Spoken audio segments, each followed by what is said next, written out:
Picture this. The school bell rings in a Japanese elementary school. Class is over. But instead of children grabbing their bags and racing out the door, something unexpected happens. 6-year-olds take out brooms. They wipe the floors. They clean the bathrooms. They stack chairs. They carefully erase the chalkboard. No one is being punished. No one is earning rewards. There is no sticker chart. This is simply normal. In most Japanese schools, there are no janitors assigned to classrooms, because from early childhood, children are taught something radical. If you belong to a space, you take care of it. And that one belief quietly shapes the psychology of an entire generation. When we look at Japanese children from the outside, we often see the results first. We see calm behavior in public. We see classrooms that function smoothly. We see young kids moving confidently through daily life. But what we don't see is the invisible foundation that begins long before a child ever picks up a broom. In Japan, raising a child is not seen as an individual project. It is social. From pregnancy, a mother receives something called the Boshi Techo, a mother and child health handbook that tracks everything from prenatal visits to early development. But it represents something deeper. It sends a message. This child is part of a community.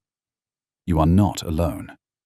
And when parents feel supported, they parent differently, with less fear, with more patience.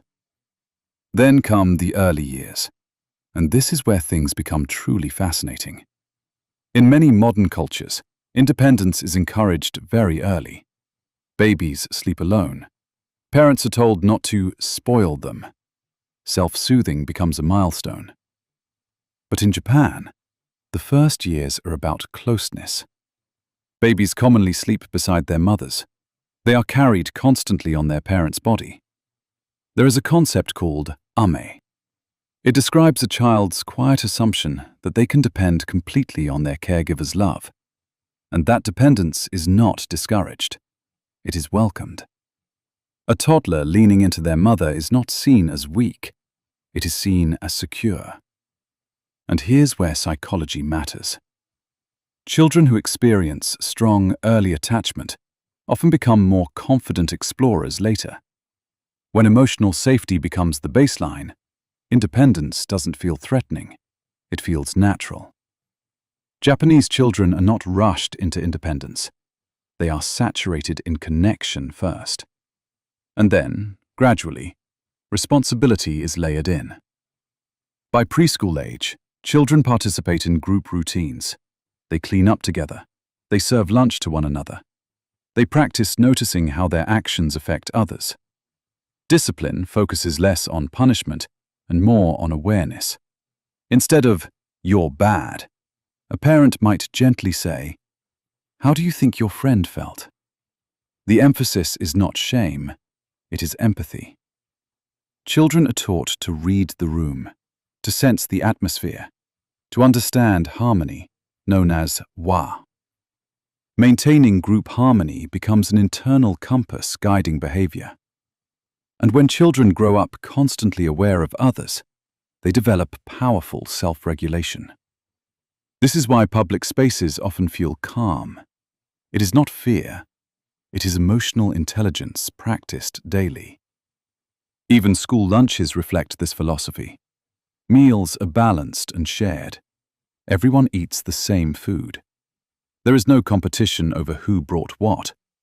Small rituals reinforce equality, and equality reduces comparison. Then comes the stage that surprises many outsiders: early independence.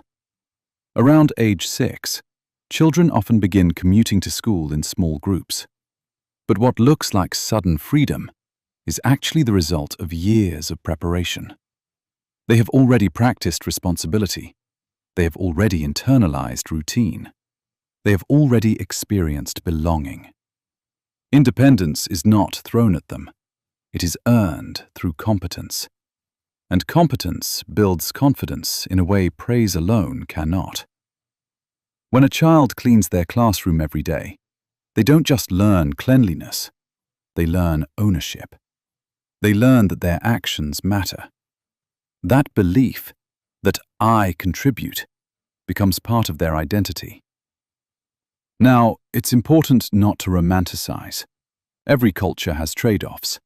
The same system that creates harmony can also create pressure to conform. The same emotional awareness can sometimes make children sensitive to judgment. Academic expectations can be intense. No model is perfect. Western parenting often emphasizes individuality and self-expression. Japanese parenting often emphasizes responsibility and social stability. They are optimizing for different outcomes. But perhaps the deeper lesson for all parents is not about copying a culture. It is about understanding sequence. In Japan, the order appears intentional. Connection first, responsibility second, independence third. In many modern homes, we sometimes reverse that. We push independence early, hoping it will create strength. But independence without security can create anxiety. Responsibility without belonging can create resentment. What if strength grows best from deep roots? What if the reason a 6-year-old can clean a classroom calmly is not discipline, but years of feeling securely attached and socially included? Japanese children are not magically more mature. They are gradually prepared. They are trusted. They are included in real life rather than distracted away from it. A toddler is not handed constant entertainment while a parent works. They are invited to participate, even imperfectly.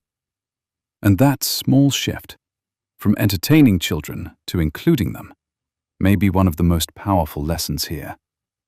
Because when children feel useful, they feel valued. And when they feel valued, they behave differently. So when you imagine those 6-year-olds sweeping their classroom floors, remember, you are not seeing obedience. You are seeing identity. They see themselves as contributors, as capable, as responsible members of a group.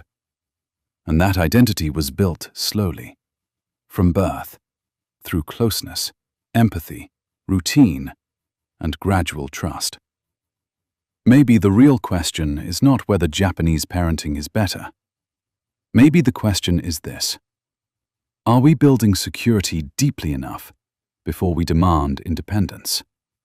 Because perhaps the order, connection, responsibility, freedom, matters more than we think. And maybe strength doesn't begin with letting go.